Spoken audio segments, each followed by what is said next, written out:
The storms of HFY 9 did not roar or flash like those of wilder worlds, they whispered. Thin blue vapors drifted between the canyon spires, carrying static from the mines far below, where men and machines clawed at the rock for the last veins of luminium. The air was a soft hum of power cells, distant drills, and the endless murmur of circuits beneath the planet's crust. In this quiet, Eris Vale worked alone beneath the domed glass of a transmission hub, a small silhouette surrounded by the pulse of dying stars reflected in the transparent ceiling. Her hands were steady. The relay before her, an outdated Type 6 beacon from the Core Wars, flickered under her tools. The others had long given up trying to fix it, the model was obsolete, its components irreplaceable. But Eris could make it sing again. She always could. When she moved her fingers along the copper veins, the current seemed to know her, to follow her intent rather than her touch. Some said she had a feel for the machines. Others whispered she was lucky. Eris never argued. She just listened, to the low, rhythmic breath of the circuit, to the quiet hum that sometimes grew almost alive. Outside the glass walls, the city of Vera glowed faintly through the sulfur mist. Towers built from shipwrecked hulls, lights flickering with irregular heartbeat patterns, markets that never truly closed but instead dimmed into a kind of mechanical dream. The Galactic Guard maintained order, or at least the shape of it. Their black-armored patrols drifted like shadows across the streets, more machine than man now, eyes glowing faintly red. To them, HFY 9 was a containment zone, a forgotten human colony left under watch after the Great Schism. Humans were not dangerous anymore, not since the Central AI treaties had restricted their access to the stars. Eris was supposed to be ordinary. Her record said so. Born on HFY 9, no travel off-world, no special classification. Just another technician keeping the colony's aging systems alive. And yet, lately, she had begun to notice things, small distortions in the data stream. A hiss between transmissions that formed patterns she could almost understand. At night, when she slept under the artificial sky, she would dream of colors that had no names, of voices speaking through light. When she woke, her veins seemed to hum with faint luminescence, fading before she could be sure it was real. The guard station commander, Reth Varran, had noticed her once, only once, but it had been enough to mark her. He was a man carved from order, his skin marked with the pale lattice scars of neural interface surgery. The first time he saw her, she was repairing a broken transmitter during a blackout. The rest of the technicians were panicking, but Eris worked in silence, her face illuminated by a dim blue glow. When the system surged back to life, Varran's own implant registered a flicker, an untraceable burst of energy that seemed to originate from her pulse. He said nothing then, only logged the event. But he remembered. That evening, Eris left the hub later than usual. The air outside was thin, the stars sharper than they had any right to be. She liked walking through the quiet market corridors when the neon signs dimmed to power save mode. The vendors were mostly automata by now, mechanical bodies serving pre-programmed routines. One of them, a rusted fruit merchant, greeted her with a flickering smile as she passed. She returned it, more out of habit than warmth. For all its noise, HFY 9 was lonely. When she reached the northern ridge where her dwelling sat, she paused. The relay tower above her was trembling faintly, its red warning lights blinking faster than usual. She frowned, adjusted the small device at her belt, and climbed the narrow steps to the observation deck. Wind tore at her coat, carrying with it that same faint static she had heard for weeks. But this time, it was different. More structured. She pulled out her scanner, expecting interference from the mines, but the readings made no sense. The signal wasn't random. It was rhythmic, almost musical. And buried in the sound was something that made her breath catch. It was her name. Whispered, repeated, stretched across frequencies no human ear could hear. Eris. Eris. Eris. The scanner shorted out. The tower went dark. Then, for a single instant, the night sky above HFY changed. The constellations rearranged themselves, impossibly fast, impossibly precise, into a pattern that pulsed with living light before snapping back to their usual positions. She fell to her knees, heart pounding, every hair on her skin rising as if the universe had just breathed her name aloud. By morning, the guard had sealed off the ridge. The official report called it a temporary solar reflection anomaly. Eris said nothing. She stood among the soldiers in her grease-stained coveralls, watching them scan the tower for sabotage. Commander Varen's eyes met hers once, unblinking. He didn't question her, didn't need to. He could see the residue of the energy burst through his neural HUD, though no one else could. Later, when she returned to the transmission hub, she found her workbench untouched except for one thing, a fragment of crystal no larger than her thumbnail, glowing faintly with that same impossible rhythm. It shouldn't have existed. It wasn't from HFY or any known material. When she touched it, the air shivered, and the relay screens around her flared to life, displaying an indecipherable script that scrolled like falling stars. Eris stared at the words she couldn't read, feeling a strange warmth in her chest, as though something deep within her had just awakened. The machines around her responded in silence, humming in perfect harmony, as if they had been waiting for her all along. The nights that followed refused to let Eris sleep. Each time she closed her eyes, the hum of the machines returned. Not the low, mechanical murmur of power grids, but a higher, fluid resonance that threaded through her thoughts. The crystal lay hidden beneath her cot, yet she could feel it even from there, pulsing faintly like a heartbeat. Sometimes, when she reached toward it, the lights in her quarters flickered as if uncertain whether to obey her touch or fear it. The engineers said the entire colony's power grid had been unstable since the storm, but Eris knew better. The rhythm in the current was hers now. By the fourth night, she couldn't bear the silence anymore. She rose and slipped out of her dwelling, the corridors dim and empty under the soft red glow of emergency lights. Outside, HFY-9's horizon stretched into endless mist, a sea of blue vapor rolling beneath the stars. The guards' patrol drones drifted lazily in the upper air, their scanners whispering as they passed. Eris walked toward the transmitter fields, her boots echoing softly on the metal walkway. She wasn't sure why she was drawn there, only that the crystal called her, and she could no longer ignore it. Inside the main hub, she activated the primary console. Lines of code cascaded across the glass, a living rain of data. She hesitated only a moment before slipping the crystal into the core port. For an instant, nothing happened. Then, every screen in the hub came alive. Symbols flared into existence, spirals of light that twisted into geometric constellations. The air trembled. Her heartbeat synced with the machine's rhythm until she could no longer tell where she ended and it began. The crystal dissolved into the circuitry like liquid. A blinding pulse of light expanded through the room, and Eris stumbled back as the entire colony's network seemed to wake at once. Thousands of terminals, comm beacons, drones, all came online simultaneously, transmitting data not to the guard's central relay, but somewhere else. Somewhere beyond known space. And through it all, she heard a sound. A chorus of voices, layered, endless, whispering in a language older than stars. Then came the knock on the door. She turned just as Commander Varen entered, his visor dimmed, his uniform marked by dust. 2 soldiers followed him, rifles lowered but ready. His tone was measured, calm, but beneath the calmness lay something sharper, curiosity. "You triggered a planetary broadcast," he said quietly.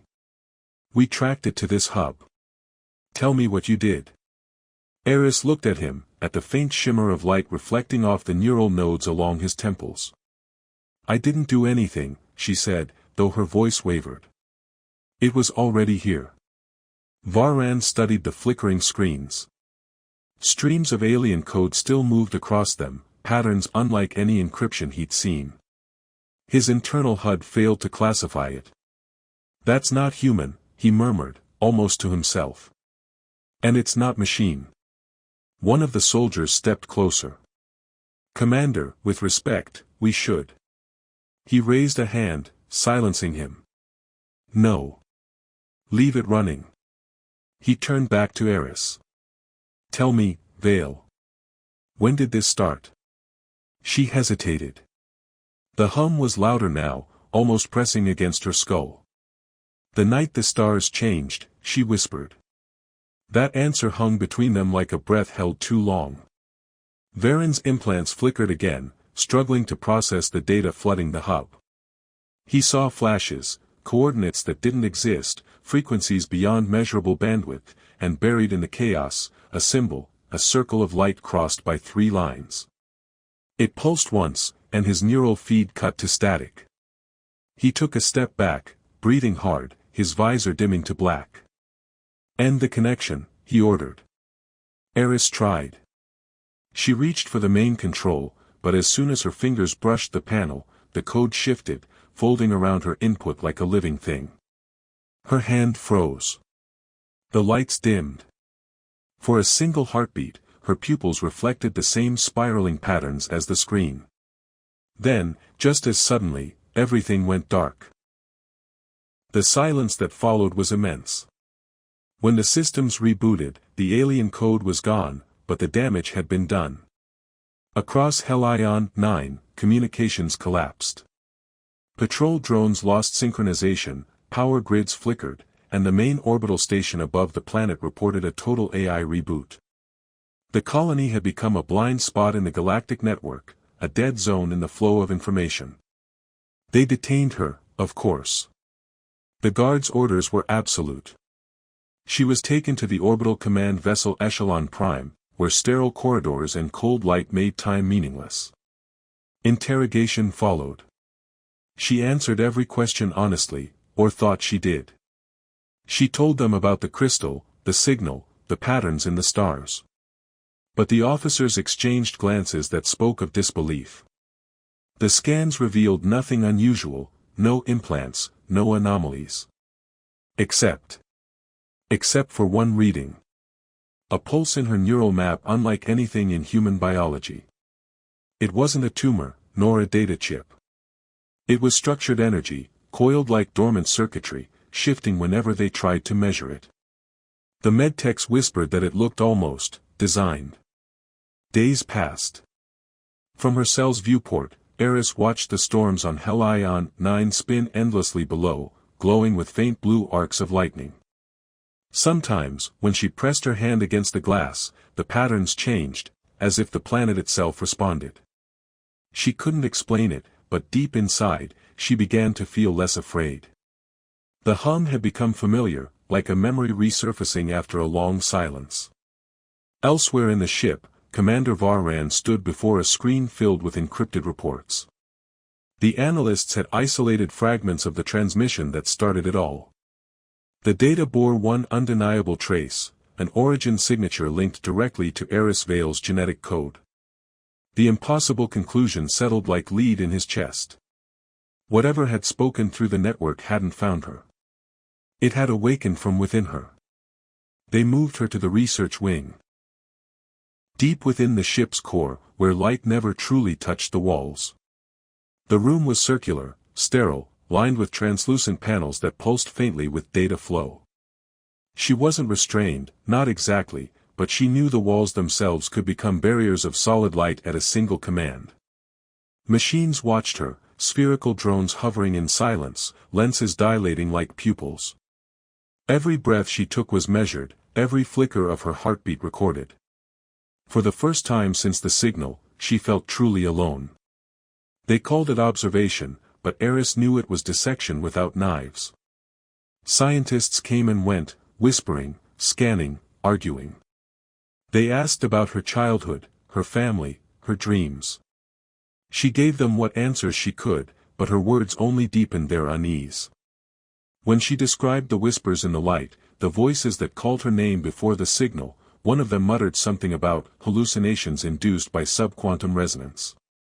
Another simply stared at her as though she were the beginning of a new kind of plague. Then they ran the neural scans. She lay beneath the halo of scanners as thin beams of blue light drifted through her skull. The machine's hum was soft, hypnotic. She tried to relax, but halfway through, the air changed. The light shifted from blue to white, and every drone in the room froze mid-flight. The scientists' instruments crackled. The monitors began displaying symbols, those same geometric spirals she had seen before. "Shut it down," someone shouted. But the machine ignored them. Eris could feel the hum now, deep inside her, vibrating through bone and blood. The lights responded to her pulse, bending, folding, synchronizing. She gasped as images filled her mind, memories that weren't hers. A vast city of light suspended in black void, beings of pure energy weaving structures from sound and intention. They moved as one, without speech, without flesh, their presence vast and gentle. She saw the birth of stars, the shaping of worlds, the moment when silence fractured into creation itself. And then she saw it, their end. A collapse of trust, an explosion of betrayal, light devouring light until only fragments remained. When she woke, hours had passed. Commander Varran was there, seated in the corner, his expression unreadable behind the faint shimmer of his visor.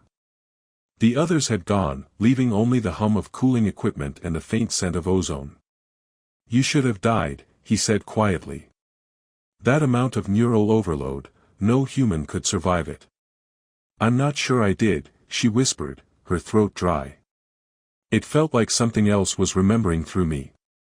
Varran rose, his boots echoing against the metal floor. "We've identified a pattern in your scans. It's not biological. It's architectural. Like a code structure embedded within your neural lattice." Eris looked up at him. "You think someone put it there?" He hesitated. "No. We think it was always there." A silence stretched between them. Through the observation glass, distant stars drifted by, cold, ancient witnesses. Varran turned away, his voice low. "There's a name in the archives. The Alindra. A myth, even among the older species. They were said to be beings of light, consciousness without form. Supposedly they transcended physical existence millions of cycles ago." He paused, as if uncertain he believed his own words. "Your scans match the fragments of their supposed genetic matrix. You carry something that shouldn't exist anymore." Eris felt a tremor run through her. "So what does that make me?" He didn't answer. He didn't need to. Later that cycle, when she was alone again, the lights in her chamber began to dim. The air vibrated softly. She closed her eyes and let the hum wash through her, and once more, the visions came, not as images now, but sensations. A memory of warmth before form, of unity before separation. The Alindra had not vanished, not entirely. They had folded themselves into the quantum threads of reality itself, scattering fragments of their essence across time and matter. Some fragments fell into worlds. Some took root in minds. Some, impossibly, remembered. A soft voice, neither male nor female, echoed in her skull. "Child of pattern and pulse, the cycle nears alignment. The silence has lasted too long." She gasped, clutching the edge of the bed. "Who are you?" "You are our echo," the voice said. And soon, the echo must awaken. The light around her flared, filling the room with a faint, iridescent glow. Sensors along the walls screamed in alarm. Drones shattered from the overload, circuits frying. Eris fell to her knees as the light burned through her vision, and then, abruptly, it stopped. When she lifted her head, she found the walls dark, the hum silent. Outside, alarms blared through the Echelon Prime. The entire ship's AI network had crashed simultaneously. Power drained from every system, replaced by a single message pulsing across every terminal, written in the same alien script. The architect's return. Varran stormed into the chamber moments later, flanked by armed guards. The glow had faded from her skin, leaving only faint traces beneath her eyes, like veins of light just beneath the surface. He stared at her, at the wreckage of the room, at the impossible calm in her gaze. "What did you do?" he demanded. Eris met his stare. "I didn't do anything," she said softly. "They're just waking up." He took a step closer. "Who?" She looked past him, out the viewport where the stars burned like ancient memories. "The ones who built the light," she whispered. "The ones who never left." And somewhere beyond the ship, beyond Helion 9, beyond the edges of known space, a pulse of energy moved through the void, slow, steady, deliberate. It was not a weapon. It was a heartbeat. And with each beat, the universe shifted, as though something vast and forgotten was beginning to breathe again. The Echelon Prime drifted silently through the nebular veil, a swath of colored gases and warped space where sensors bent light into impossible patterns. Helion 9 was a pale dot behind them, a memory of a world where she had been human, or at least she had believed herself to be. The ship's engines whispered against the vacuum, the hum of the fusion cores mingling with the soft pulse of the crystal still tucked into her uniform pocket. It was awake again, faintly, like a heartbeat that refused to sleep. Eris moved through the corridors, noting the subtle difference in the ship's AI. Its usual rigid efficiency had been replaced with hesitation. Doors slowed to open. Monitors flickered with fragments of data in alien scripts.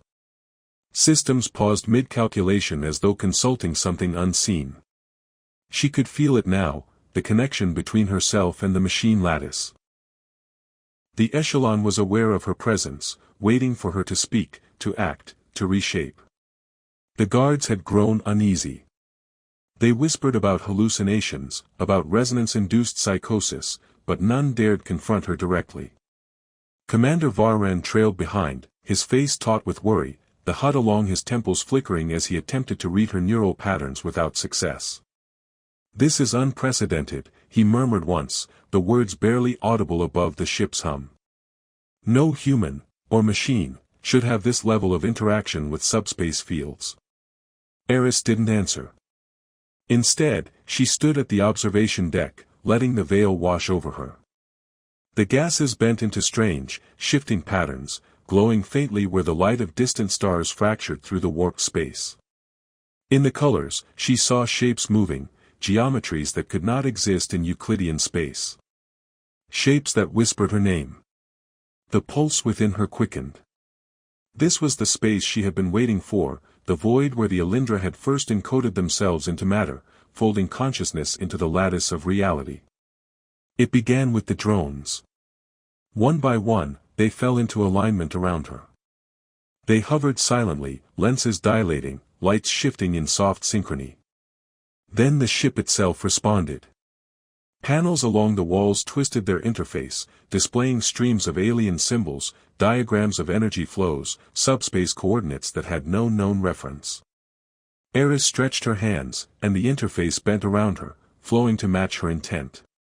She was no longer just a passenger. She was part of the vessel, part of the lattice, and the lattice was listening. Varen's voice broke the trance. "Veil. Step back from the interface." He moved forward, but Eris ignored him. She could feel the ship thinking, sensing threats, calculating possibilities.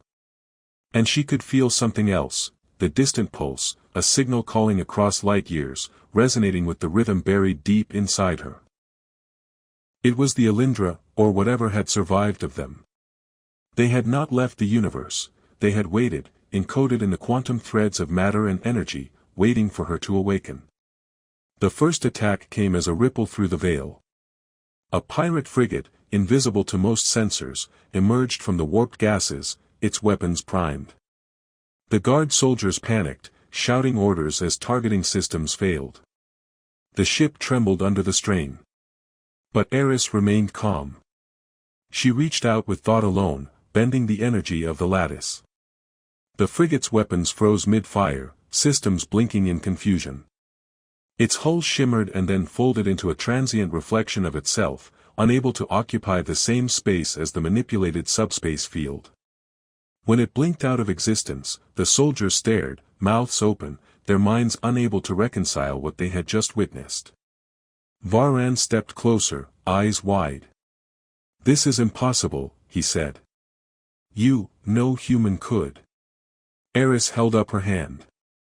"I'm not human, not entirely. And I'm not alone anymore." Outside, the colors of the veil intensified. Pulses of energy raced along the distorted space, as though the veil itself recognized her. Fractals of light extended infinitely, spiraling into dimensions that should not exist. The lattice of the ship bent, reshaping itself around her presence, and for the first time, Eris felt a rush of understanding. She could navigate these currents, move through subspace without engines, without coordinates. She was becoming a living bridge between what was real and what had been folded into the universe. Yet every act drew attention. Across the edges of the galaxy, sensors picked up the anomaly. Rogue factions, remnants of AI sects, and mercenary fleets began converging on the veil. Word had spread that the Echelon Prime carried something, or someone, capable of rewriting the very fabric of space. Each fleet approached cautiously, aware that conventional weapons might fail, that reality itself could betray them. Eris sensed them before they appeared. The lattice trembled. Patterns in the veil warped, warning her of each approaching ship. She extended her awareness, touching the currents that linked her to the vessels. In her mind, the approaching fleets were no longer threats, they were nodes, potential pieces in the vast design the Alindra had left waiting. She could guide them, reshape their intentions, or erase them entirely. Varran reached for her shoulder, a human anchor in a sea of alien possibility. "We can't survive this," he said. "Even with you controlling the lattice." Eris shook her head. "It's not about survival," she whispered. "It's about balance. The universe remembers the Alindra. And it remembers me." A pulse of light surged outward from the ship, bending space around them. Fleets wavered in the distance, their weapons faltering, their trajectories pulled by forces they could not perceive. The veil itself responded, folding and twisting, revealing hidden corridors of energy that snaked through light years in seconds. For the first time, Eris felt the weight of her heritage, not just a survivor of the Alindra, but a conduit, a bridge, a spark capable of reigniting the light that had been lost. And as the warships hesitated, caught between what they knew and what they could not, she realized the true scale of what she had become. The galaxy was no longer a map of territory and power. It was a living, breathing network of possibility, and she, the last pulse of the architects, was beginning to awaken. The Echelon Prime drifted deeper into the uncharted reaches of the veil, its hull vibrating with the resonance of 100 intertwined quantum streams. Eris stood at the observation deck, the pulse in her veins matching the rhythm of subspace itself. Each flicker of the alien lattice was a language she now understood. Not with her mind, but with her body, with the essence of her being. The Alindra were awakening through her, and with every pulse, every alignment, the galaxy began to shift. Varen's voice broke the trance, taut with unease. "We've got incoming. Multiple fleets, crossing light years in seconds. They know where we are, and they know what we carry." Eris turned slowly, her eyes reflecting the colors of the veil outside. "They're not here to fight," she said, almost softly. "They're here because they fear the awakening. Fear the balance tipping without them controlling it." The first wave appeared, a flotilla of black-coated frigates, engines screaming against the warped space. Energy weapons flared, but as soon as the ships fired, the lattice around the echelon responded. Beams bent, twisted, refracted into harmless arcs of color, dissipating in the void. Eris raised her hands, feeling the currents like threads of light between her fingers. The fleet's approach slowed, faltered, as though reality itself refused their aggression. "This is impossible," Varran muttered, gripping the rail. "No human could manipulate the lattice like this." Eris didn't answer. She no longer felt human. She was a conduit, a pulse, a fragment of the architects will incarnate. Through her, the subspace currents responded, bending not just energy, but intent. She reached toward the distant fleets and felt the fear radiating from their pilots. It was weak, unstructured, and she reshaped it into a quiet understanding: they could not win. The galaxy itself refused it. And then, from the far edge of the veil, a signal arrived. Not a fleet, not a weapon, but a voice, layered in frequencies older than stars, resonating with her own pulse. Child of light, the cycle is near completion. Bring the balance. We have waited for you. The pulse of the veil intensified, thrumming through every system on the ship. Drones aligned themselves into intricate formations, weaving between the hull and the warped currents outside. The energy of the Alindra began to flow outward, reaching into subspace, into the ships, even into the consciousness of those aboard the approaching fleets. Varran watched, mesmerized and terrified, as shields warped, engines shivered, and weapons disengaged without human command. Eris extended herself further, letting the currents carry her awareness across the veil. She felt worlds, long abandoned, flickering with life, responding to the awakening. Dead planets pulsed faintly with bioluminescent energy, clouds of dust reshaping themselves into ecosystems that defied natural law. AI cores that had governed entire systems faltered, their protocols dissolving in the presence of her consciousness. Everything responded to her, and yet, she felt the strain deep within her spine, within her bones. A tremor passed through the ship. The lattice had reached beyond its capacity, the subspace streams groaned under the weight of her power.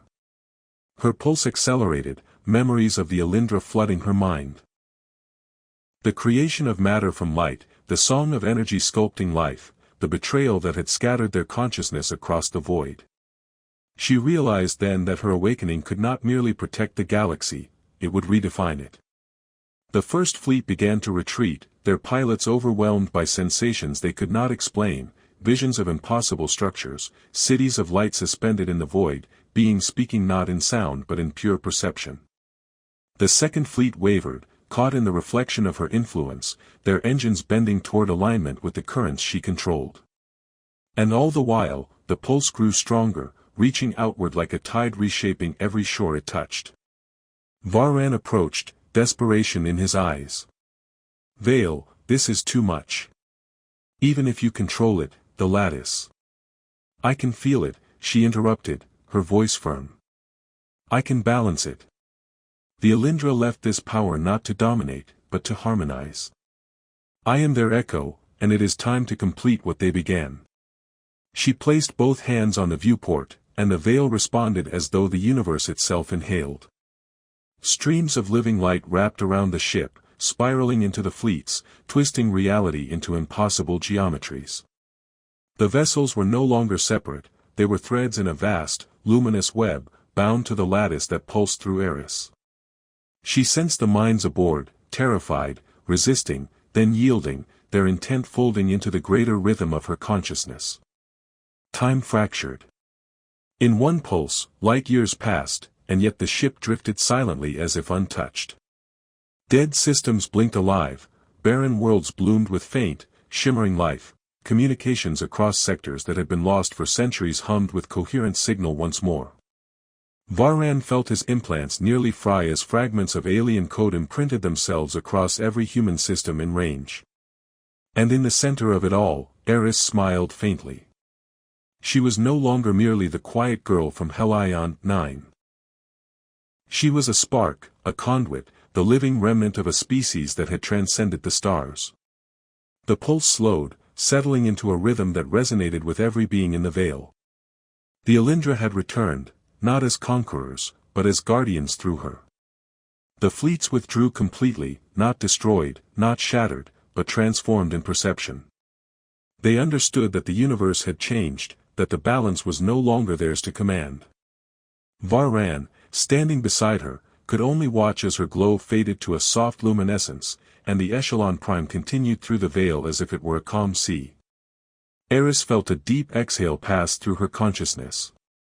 The awakening was complete, the lattice harmonized, and the galaxy, silent, alive, breathing, responded. She realized then that nothing would ever be the same again. She had not only protected the universe. She had rewritten it. The galaxy had never been silent before, and now it breathed in a new rhythm. Worlds pulsed faintly, as though recovering from centuries of strain, and the warp currents hummed with the residue of Eris's awakening. The Echelon Prime drifted above Helion 9, its hull no longer just a vessel but a conduit of harmonized energy, integrating every system it had touched. From the observation deck, Eris watched the blue mist of the planet swirl beneath her, feeling the subtle heartbeat of every world she had touched, every life her pulse had safeguarded.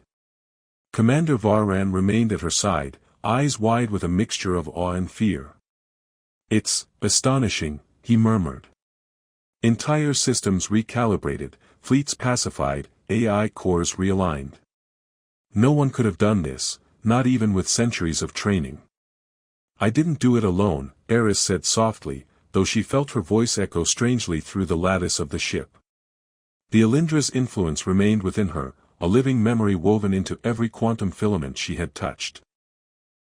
She could feel fragments of their consciousness whispering, guiding, harmonizing the spaces between stars. They were always here. They just waited for me. The orbital grids above Helion 9 shimmered as dormant satellites flickered to life. Automated research stations blinked online, broadcasting centuries of lost knowledge back into the galactic net. Below, the colony stirred. Humans, unaware of the cosmic events that had unfolded, went about their lives beneath skies streaked with auroras of alien light.